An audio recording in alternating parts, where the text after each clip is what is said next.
উপরাষ্ট্রপতি পদে নির্বাচন হতে চলেছে 9 সেপ্টেম্বর।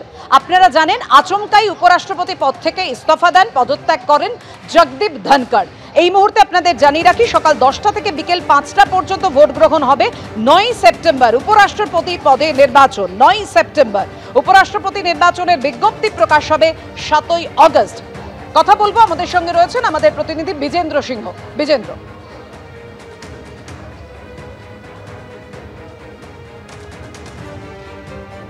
আমরা কথা বলবো আমাদের প্রতিনিধি বিজেন্দ্র সিংহের সঙ্গে, কিন্তু তার আগে আপনাদের জানিয়ে রাখি উপরাষ্ট্রপতি পদে নির্বাচন আগামী 9 সেপ্টেম্বর সকাল 10টা থেকে বিকেল 5টা পর্যন্ত ভোট গ্রহণ হবে। উপরাষ্ট্রপতি নির্বাচনের বিজ্ঞপ্তি প্রকাশ হবে 7ই আগস্ট। মনোনয়ন জমা দেওয়ার শেষ তারিখ 21শে আগস্ট। উপরাষ্ট্রপতি পদে নির্বাচনের জন্য মনোনয়ন প্রত্যাহারের শেষ দিন 22শে আগস্ট। জগদীপ ধনখড়ের আচমকা পদত্যাগ ঘিরে আপনারা জানেন জাতীয় রাজনীতিতে বিতর্ক তৈরি হয়েছিল। হঠাৎই ইস্তফা দেন উপরাষ্ট্রপতির পদ থেকে জগদীপ ধনখড় এবং সোশ্যাল মিডিয়ায় পোস্ট করে তিনি জানান স্বাস্থ্যের কারণে তিনি ইস্তফা দিচ্ছেন। উপরাষ্ট্রপতি পদে নির্বাচন হতে চলেছে আগামী 9 সেপ্টেম্বর। বিজেন্দ্র, জানাও।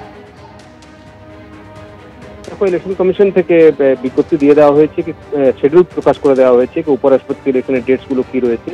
সেকেন্ড 21 আগস্ট অব্দি লাস্ট ডেট অফ নমিনেশন রয়েছে এবং যদি ভোট করতে হয় সেক্ষেত্রে 9 সেপ্টেম্বর ভোটাভুটি হবে 10টা থেকে 5টা অব্দি।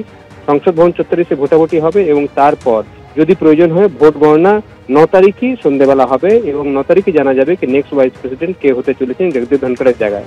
গতকাল যে ইলেকটোরাল রোল রয়েছে যেখানে লোকসভা এবং রাজ্যসভার সাংসদরা ভোট দেন এবং রাজ্যসভাতে এখানে যারা নমিনেটেড এমপিসরা রয়েছেন তারাও উপরাষ্ট্রপতির ভোটে অংশগ্রহণ করেন। তারা রাষ্ট্রপতি ভোটে ভোট দিতে পারেন না, কিন্তু উপরাষ্ট্রপতির ভোটে যারা নমিনেটেড এমপিরা রয়েছেন রাজ্যসভায় তারাও ভোট দিতে পারেন। অর্থাৎ লোকসভার বাকি এমপি টোটাল স্ট্রেংথ এবং রাজ্যসভার টোটাল স্ট্রেংথ মিলে ভোটাভুটি হবে।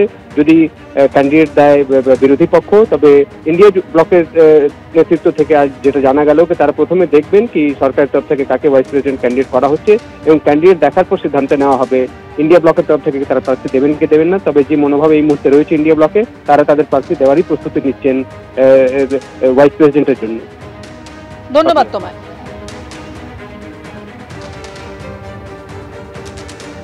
আগামী সোমবার উত্তরবঙ্গের জেলা ধরে ধরে বৈঠক করবেন অভিষেক বন্দ্যোপাধ্যায়। তৃণমূলের সর্বভারতীয় সাধারণ সম্পাদক অভিষেক বন্দ্যোপাধ্যায় তিনি ধারাবাহিক বৈঠকে বসছেন। জেলা ধরে সাংগঠনিক বৈঠক করবেন অভিষেক বন্দ্যোপাধ্যায়। আমাদের সঙ্গে রয়েছেন আমাদের প্রতিনিধি আশাবুল হোসেন। হ্যাঁ আশাবুল, জানাও বিশদে। দেখো, বিধানসভা নির্বাচন হতে মেরে কেটে আর 8 মাস বাকি এবং সেই নির্বাচনকে ঘিরে তৃণমূলের সাংগঠনিক জোরদার প্রস্তুতি শুরু হয়ে যাচ্ছে। তুমি জানো যে মুখ্যমন্ত্রী তিনি নিজে জেলায় জেলায় যাচ্ছেন, একদিকে প্রশাসনিক বৈঠক করছেন, বিভিন্ন উন্নয়নমূলক পরিষেবা তুলে দিচ্ছেন, পাশাপাশি ভাষা আন্দোলন নিয়ে পদযাত্রা করছেন, সমাবেশ করছেন। এবার অভিষেক বন্দ্যোপাধ্যায় তিনিও সাংগঠনিক পদক্ষেপ করা শুরু করে দিচ্ছেন। আগামী সোমবার থেকে কামাখ্যা স্ট্রিটে তিনি এই বৈঠক শুরু করবেন। সোমবার প্রথম বৈঠক হবে আলিপুরদুয়ার জেলা এবং কোচবিহারকে নিয়ে, বুধবার বৈঠক হবে মালদা এবং জলপাইগুড়ি নিয়ে, বৃহস্পতিবার বৈঠক করবেন অভিষেক বন্দ্যোপাধ্যায় দক্ষিণ দিনাজপুর জেলাকে নিয়ে এবং 11ই আগস্ট উত্তর দিনাজপুর জেলাকে নিয়ে তিনি কামাখ্যা স্ট্রিটে বৈঠক করবেন। এবং এই বৈঠকে জেলা সভাপতি, জেলার চেয়ারম্যান, যুব সভাপতি, সমস্ত বিধায়ক এবং সাংসদরা উপস্থিত থাকবেন। মূল বিষয় হচ্ছে যে কোন কোন জেলায় সংগঠনের অবস্থা কেমন রয়েছে, কোথায় সংগঠন শক্তিশালী, কোন বিধানসভায় দুর্বলতা আছে, কেন দুর্বলতা আছে সেগুলো খুঁজে বের করা এবং সেই মতো এই সমস্ত যেখানে দুর্বলতা আছে দুর্বলতা চিহ্নিত করে এক শক্তিশালী করাই হচ্ছে মূল উদ্দেশ্য। এবং সেই সঙ্গে আগামী 8ই আগস্ট উত্তর এবং দক্ষিণবঙ্গের সমস্ত জেলাকে নিয়ে ভার্চুয়াল বৈঠকে বসছেন অভিষেক বন্দ্যোপাধ্যায় এবং সেখানে মূলত এই যে বিহারের পরে আমাদের রাজ্য এশিয়ার হওয়ার সম্ভাবনা উজ্জ্বল এবং ইতিমধ্যেই সেই প্রস্তুতি শুরু হয়ে গেছে যাতে কোনো বৈধ ভোটারের নাম না বাদ যায়।